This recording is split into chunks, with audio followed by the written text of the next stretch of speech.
C'était mardi soir, base spatiale de Kourou en Guyane, le décollage d'Ariane 6, son deuxième vol commercial à bord du lanceur européen, un satellite météorologique de nouvelle génération qui doit être mis en orbite. Son objectif, mieux comprendre le climat et être encore plus précis dans ce qui est des prévisions météo. Sylvain Rousseau, bonjour à vous. Merci de venir nous expliquer tout ça. Alors déjà, en quoi ce satellite est-il si particulier ?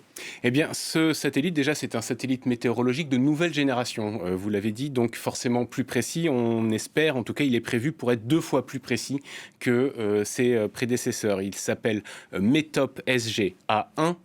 On le voit sur ces images. Alors, il a été mis en orbite par Ariane 6 à 800 km, en orbite polaire, à 800 km d'altitude. Il a déjà déployé ses panneaux solaires et envoyé ses premières télémesures. Alors, il s'agit pour l'instant de tester ces différents éléments, de tester un petit peu que tout fonctionne. Vous l'avez dit, son objectif, c'est d'améliorer la précision des prévisions météorologiques et surtout la compréhension du climat. Il va donc mesurer les profils de température, la vapeur d'eau dans l'atmosphère, les températures des océans et des continents, mais aussi les gaz à effet de serre, les poussières désertiques, les couvertures nuageuses, et y compris même les polluants atmosphériques, bref, tout ce qui ne peut finalement se mesurer que depuis l'espace, que en altitude. L'objectif, je vous le disais, c'est de mieux anticiper le climat et surtout le dérèglement climatique. C'est pas anodin d'envoyer un satellite comme ça, alors qu'on est en pleine période de canicule, de sécheresse, d'incendie, en attendant la période des tempêtes et des inondations qui devraient arriver à l'automne, parce que mieux les anticiper, eh bien, ça veut dire qu'on peut mieux les appréhender, on peut mieux s'y préparer, en tout cas, pas économiser, mais en tout cas essayer de préserver au maximum par cette anticipation les vies humaines qui sont en danger par ces phénomènes, mais aussi leur coût, parce que tous ces phénomènes extrêmes ont un coût absolument considérable. Et puis c'est aussi un message quelque part envoyé par l'Europe aux États-Unis. On ne va pas revenir sur la politique scientifique de Donald Trump,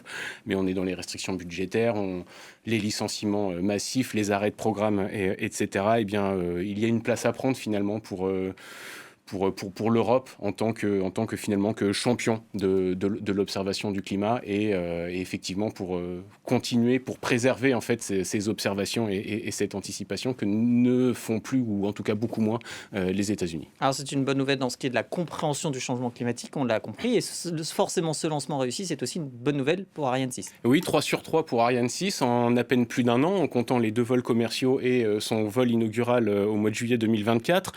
Vous avez également la petite sœur d'Ariane 6, la fusée Vega C, qui elle aussi est à nouveau opérationnelle depuis décembre. Donc ce sont de très bonnes nouvelles pour l'Europe spatiale. On a beaucoup parlé de souveraineté européenne dans l'accès à l'espace. On sait que c'est important pour que l'Europe puisse envoyer ses propres satellites, aussi bien climatiques mais également militaires. Donc là, on voit bien que la partie lanceur, en tout cas les problèmes de lanceur qu'avait l'Europe, tout ça, c'est derrière elle. Et puis en plus de ça, c'est aussi une bonne nouvelle parce que le carnet de commandes d'Ariane 6 est considéré comme plein. Il y a 32 vols qui sont prévus, dont 18 pour le seul Jeff Bezos. C'est au minimum 3 ans de travail pour le centre spatial à Kourou. Donc ce sont bien sûr des bonnes nouvelles. Je vous le disais, c'est un outil essentiel dans la souveraineté européenne. Et puis c'est aussi une réponse à ceux qui doutaient avec la mainmise de SpaceX. Oui, il y a de la plainte pour Ariane 6. Il ne s'agit évidemment pas de concurrencer l'entreprise américaine, puisque je vous parle de 30 vols pour Ariane 6 sur une durée de 3 ans, 30 vols, SpaceX met même pas un trimestre pour les faire. On n'est pas du tout dans le même cadre, on n'est pas du tout dans les mêmes objectifs. Ariane, c'est d'abord, je vous le disais, un outil de souveraineté. Et puis les messages également envoyés par Ariane 6, ça sert aussi à faire passer des messages. On l'a vu au moment où les Américains coupaient leur satellite au-dessus de l'Ukraine, eh bien Ariane 6 envoyait son premier satellite militaire.